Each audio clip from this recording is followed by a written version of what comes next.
In this video, I'm going to talk about the power of commitment and keeping your word.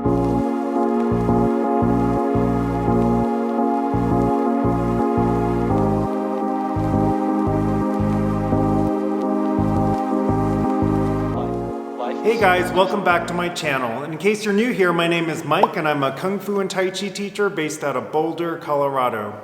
On this channel, I share inspiration and strategies each week around topics such as personal growth, self-care, and mindfulness to help you live a more masterful life that is both intentional and fulfilling. So if you're new here, please consider subscribing. I would say one of the harder lessons I've learned in life is that we live in a world where people often like to commit to things but frequently don't follow through. They break their commitments, whether it's something small like a lunch date or a phone call or going to the gym, to something bigger like starting a new goal or pursuing a new business idea. As someone that likes to trust people and take them at their face value, I've learned the hard way that people often just don't keep their word. They're flaky. What people often don't realize is that by committing to things, we're actually exercising our personal power in life. Personal power is defined as our ability to act, our ability to take action.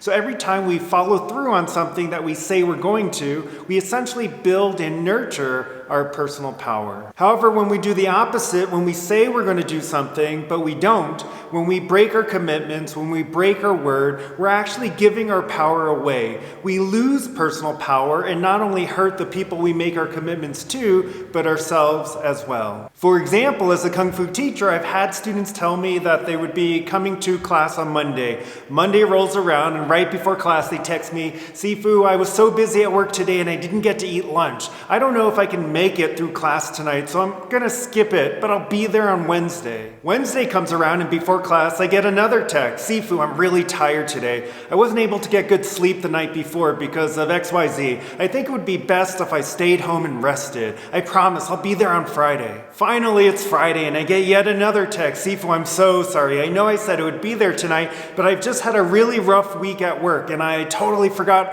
I have to get up super early tomorrow to go skiing with my friends. I promise I'll be there on Monday." Ugh.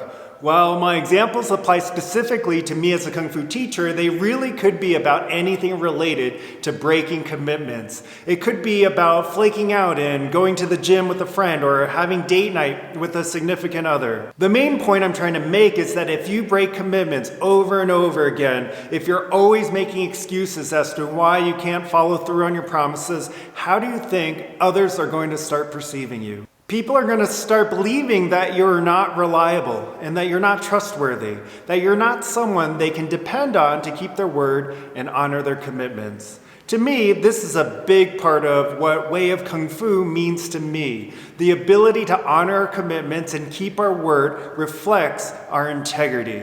It reflects the alignment between our thoughts, our intentions, our words, our actions, essentially our character.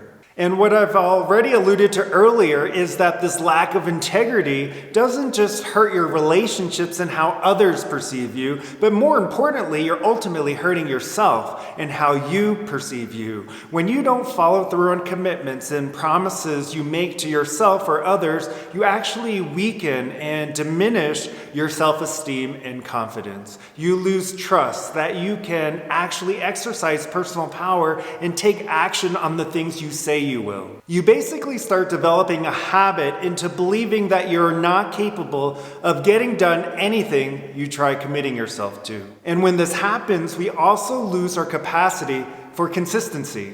Just like learning Kung Fu, mastering anything in life takes consistent effort. If you're just doing something once in a while or only when you feel like it, you'll always just be playing at the surface of things. It takes being able to commit to things in order to have the consistent action needed to be able to attain mastery and sustainable growth and success in life. A quote that I recently came across that I liked is, "If you touch one thing with deep awareness, you touch everything." So when you commit to something, it's important to follow through. It's important to get it done no matter what. A commitment means there's no other option but to get it done. And we always feel great after we do something we say we will. It empowers us and builds our confidence and self-esteem. For example, if you say to yourself you're going to work out every morning and you actually do, it feels absolutely amazing.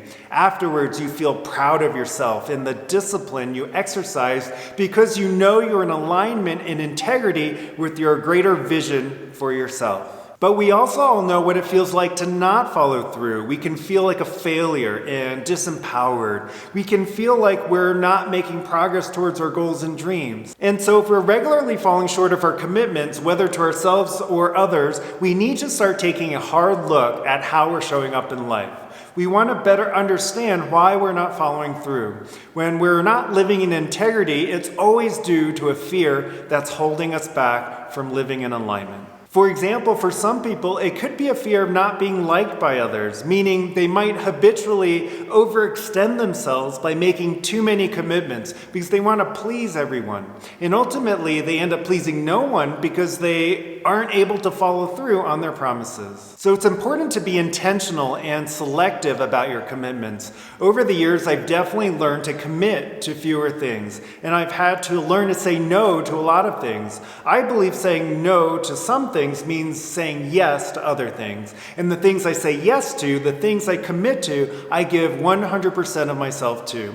I try my best to get it done no matter what. In the end, learning what to say no to and what to say yes to involves self-awareness. You have to know and be honest with yourself about what your real goals are and what your vision is for yourself. In our society, we often give away our commitments too freely. Instead, they must be chosen mindfully. Otherwise, you won't have the awareness to set boundaries for yourself and others. By being mindful, you can more easily determine where your time and energy should be spent by focusing on what's most important to you in life and commit to the things that actually move you towards growth and progress. Following through on commitments brings deepening confidence, self-awareness, and empowerment, character traits of what I call energetic leaders in this world. Hey, thanks for watching this video. Question of the day: do you find committing to things to be a challenge in your life? Let me know in the comments below. And please like and share this video if you found it helpful. Don't forget to subscribe to this channel and turn notifications on if you would like to receive inspiration and strategies each week just like this. Have a wonderful day, and I'll see you in the next video.